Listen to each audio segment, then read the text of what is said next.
أعوذ بالله من الشيطان الرجيم. بسم الله الرحمن الرحيم. إن الذين يغضون أصواتهم عند رسول الله أولئك الذين امتحن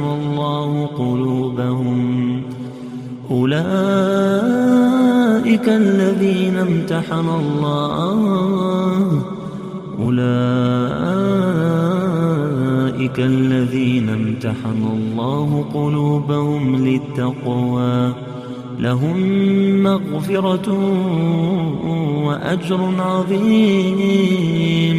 إن الذين ينادونك من وراء الحجرات أكثرهم لا يعقلون.